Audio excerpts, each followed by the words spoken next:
to Thirsty Thursday, our weekly roundup where we talk about all of the headlines that hit the news on the marketing front. And today we have a special guest host with us. Welcome, Sheila. Thank you for having me. This is so fun. Sheila Cummins is the founder and CEO of the Road to Seven and a great friend of C plus P.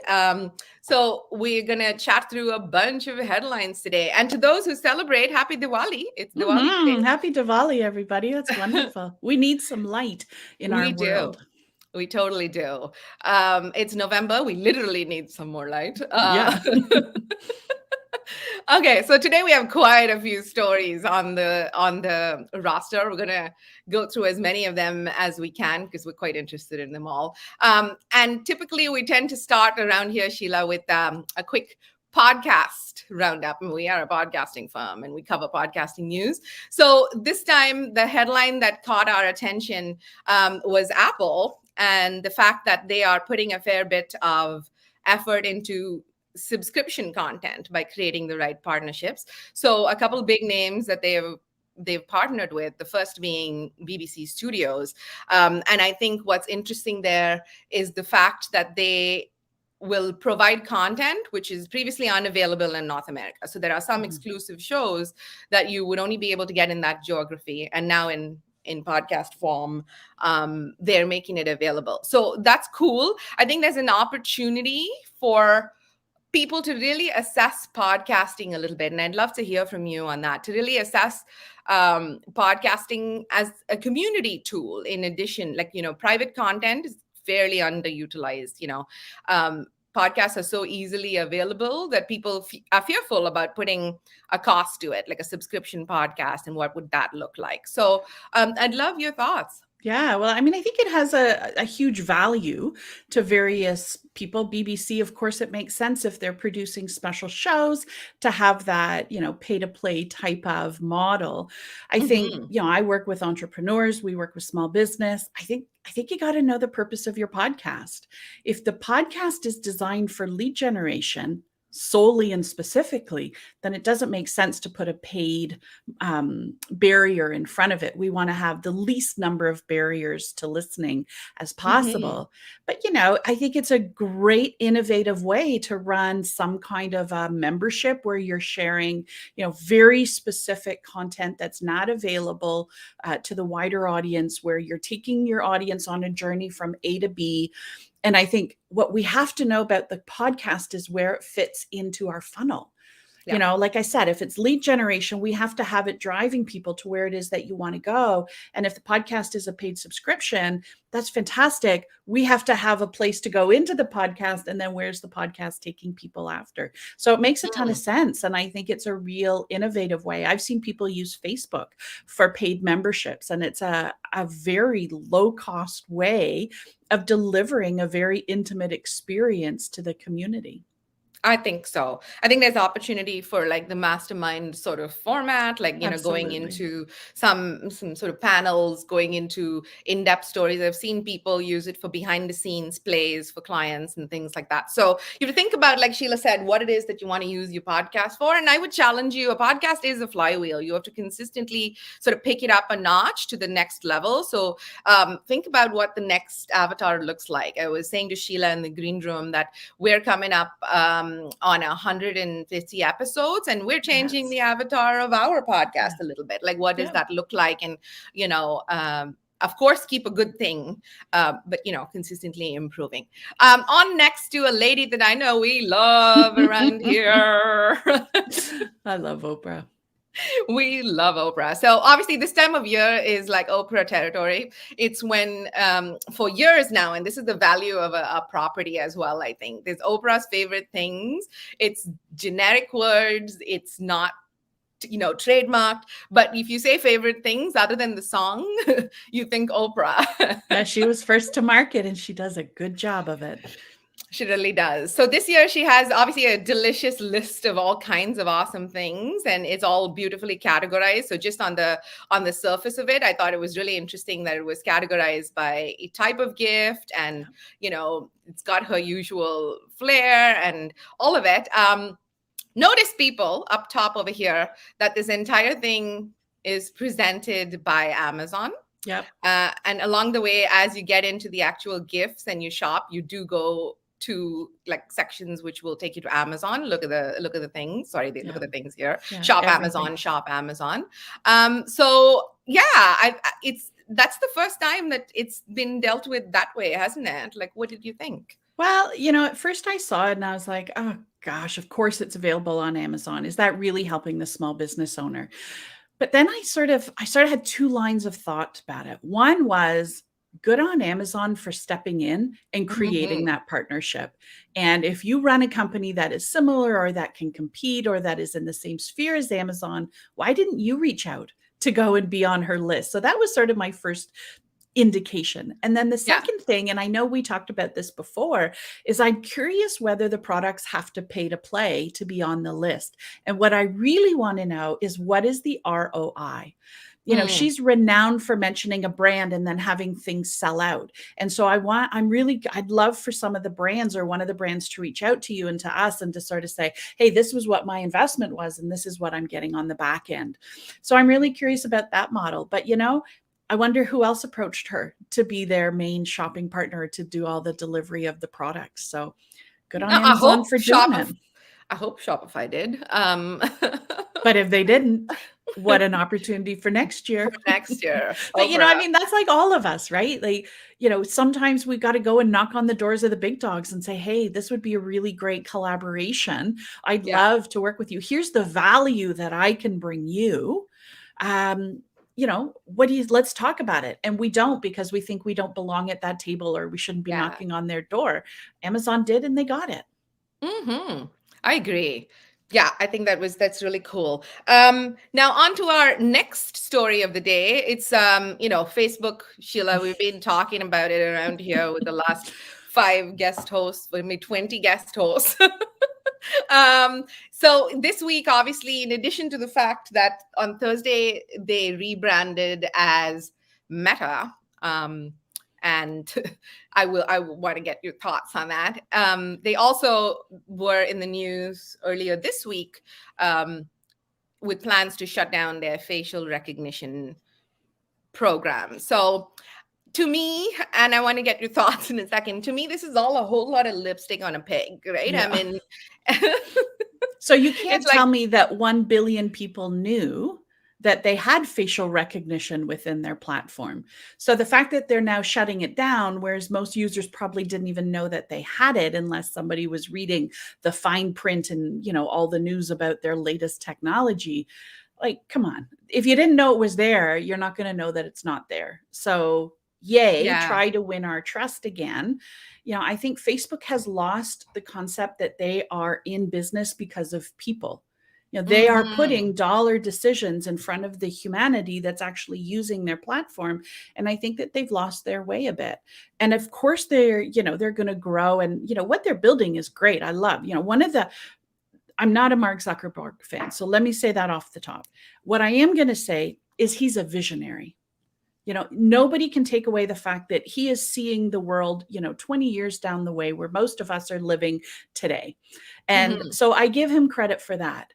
But he has time after time after time broken trust with the people who he is serving. And how Yeah. many times are we going to forgive him and be like, oh, no, that's okay. Oh, you skewed our news. No, that's okay. If they want this meta to take off and to create a huge loyalty and customer base, they got to change the leadership. Yeah, He I is not agree. the guy to be the face of the company. He's burned too many bridges, and trust is not, it's not there. And you can't tell somebody to trust you because you have a new brand and you're all innovative. Trust comes Hmm. through action, and it comes through repeated action, and it's slow to build and it's quick to be lost.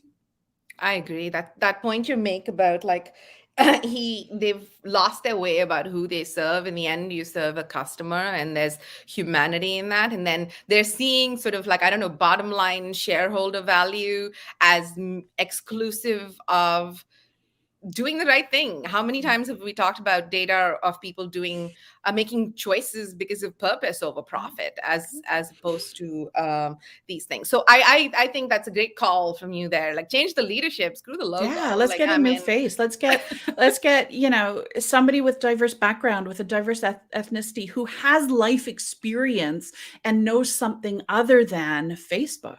Where yeah, else has Zuckerberg worked? Nowhere. He hasn't seen any other company. He that's doesn't know true. the inner workings or brought any other company to success. So let's get someone in there who has some chops and who has credibility and who has the experience. Yeah, I think you make a really, really good point. Listen in there, folks. Now, on to more metaverse news. Microsoft. I mean, who knew that? I mean, I didn't, about a year ago, I didn't even know what a metaverse was. And then, thanks to my daughter and Roblox and whatever, I got to learn the vocabulary a little bit. And now here we are. Every second headline is about somebody who's doing something in this direction. It is the Yeah. new internet. I see that. So Microsoft over here is also making their own moves in that direction. And I know Sheila and I have some delicious debate in this section. But to clue you in terms of what's happening, Microsoft Teams is now basically including avatars. And to me, that was somewhat more immediately relatable. I don't use Teams, I use Zoom. But that said, that seemed like something that's applicable right away in life as opposed to future plans in the metaverse. And to me, it was really reminiscent of this game that was there I think in the 2000s, called Second Life. I don't know if it still exists. Let me know if anyone knows. But it basically was avatars, and you built these elaborate environments in which you lived and worked and whatever. So herein lies the debate. Sheila, your thoughts on the subject? So let's be clear that I'm not a tech head. And let's be clear that I'm slow to adapt to new tech. At the same time, anytime somebody puts up one of the fake backgrounds or shuts their video, it's because they're trying to hide something. Maybe they're not dressed. Maybe they forgot their pants that morning. They didn't have a shower. They're eating their breakfast. Whatever it is, they're hiding something. And Yeah. so if the purpose of this meeting is to build connection with another human being, whether the avatar is moving and blinking its eyes, it's still hiding something. That's my take. I love it. I love it. No, I think you make a fair point. I often ask people whether a meeting that's on video needs to be on video. Many of our meetings are audio, like we do good old fashioned phone again. So I think you make a good point. If you are choosing to be in that platform, you're obviously doing it for reasons of connection. And does an avatar do the same as a human? I would submit not. That said, where we're heading is we're all going to be in like VR goggles and, feeling our way around the world. So who really knows? Yeah, but I think that one of the things the pandemic has done has been very forgiving to people working at home. I make no bones about it. I work in sweatpants and slippers every day with a nice sweater or a nice shirt on. But I'm sitting all day at my desk. If I was at an office, I would not be wearing my sweatpants. I probably would be wearing leggings. But it doesn't take away from the fact that the purpose of these meetings is to connect people. And if somebody's not professional and not showing up in their fullest capacity as an employee, then, why are we forgiving that or allowing that to be to happen? Fair. I don't know. Maybe I'm a hard nose. Maybe I'm old fashioned. Call me what you want. I love when still hiding something. I love when we have different views around here. It's excellent. Yes.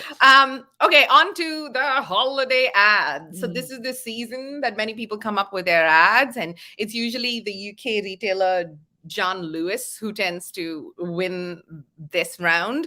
And they have released their ad as well as of today. But we wanted to talk about the Disney ad for a second. So Disney has put out an ad which has like an interesting storyline. Do you want to talk it out a little bit, Sheila, while I show some of these images for those watching? Absolutely. I think it's done a lot of things really well. I love that it's a biracial family. I love that it's indicative of, our society and reality. We have a stepdad who's trying to integrate into a family and find his place within these traditions, with old traditions and new traditions. And it's beautiful. It's a wonderful ad.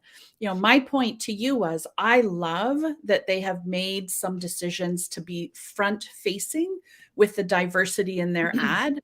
I think that if we really want diversity, we need to then look behind the ad and say, hey, Disney, what are you doing with your leadership team? How are you making sure that you have a diverse representation on your leadership from all different cultures, all different backgrounds, all different ethnicities, all different experiences? Because that is a truly diverse company. But I think that, as long as that's happening behind the scenes, I love that they've got a diverse ad in the forefront. I think that's true. It's about performative, what you're showing in the front, and Yep. changing the people in your brochure isn't going to do the job. There's a Yep. long way to go before There we is a get to long that way to go. point. That said, I think from a communication perspective, there's a couple of things that stood out for me on this. One of them was, I challenged that.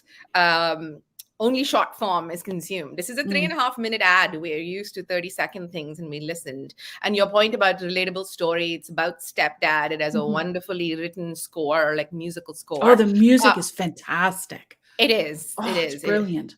It's wonderfully done. And I think, from a storytelling perspective, this picks up from the previous year's ad, the girl Lola in last year's Yes. ad. So the longevity, I see this often with small businesses in particular. We feel the need to start from scratch. Like you don't feel like you've done enough unless you're starting from scratch. And maybe like take cues from the giants. Like they keep things going, the same storyline over and over again, because it works. So Yeah. that's, I think, awesome. Well, And I think doesn't Nike keep reissuing the older sneakers? yes, They keep bringing back like the Michael Jordans and putting them out again, and what's old is new, and it's so smart because it's keeping a couple generations going. I It's agree. extending the lifetime value of loyalty and connection with their customer base. And I I'd love agree. to see small business doing that even more. So true. Okay, now on to the next one, which is, I think, barely a week has gone by, without us mentioning Netflix. This time around, there's a couple of things that caught my eye with this, Sheila. Netflix is starting in the mobile games arena, which is not surprising. They've done some pretty cool disruption in various places, and I think this is their next step. And I was also joking with you and saying that I couldn't have told this narrative better, but how it is you want to extend the value of your content. Their games themselves, they're starting with Stranger Things, which was their runaway sort of success hit show.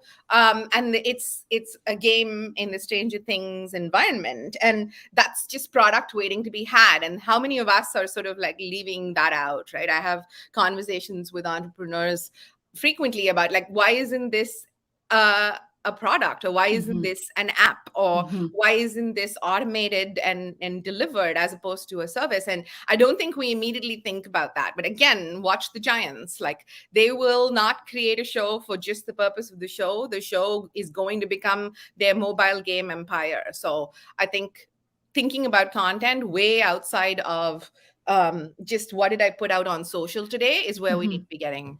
Well, I'm reading a book, Who is George Lucas, with my 10-year-old right now. And one of the things he did when he negotiated his first Star Wars film is he ensured that he had the rights to all the merchandising that's one of the things he did from all the Mhm. future films. Like, what a brilliant move. But look at all these YouTubers. My son, who's 14, he doesn't want a Gap sweatshirt. He wants the sweatshirt from some guy who's like a streamer, and it's, some random thing that only his followers would know. Like, it Yeah, makes so much sense to have multiple touch points with your audiences and have different ways for them to engage with you. I don't think any of us are a unilateral. How would I say that? Are unilateral in the right. direction. I think we've got to look at the fact that we are, a sphere, and that there are people all around us, and that there are lots of different ways for us to be serving. And we put so much time into that one piece of content, whereas that could be spliced and diced probably a dozen or 2 dozen different ways. But it also talks to the fact that Disney's building on that character from last year, Netflix is building on the success of the show, Yeah, they're now coming back to those followers and saying, hey, guess what? We're not done with you. Come on back and let's try something else.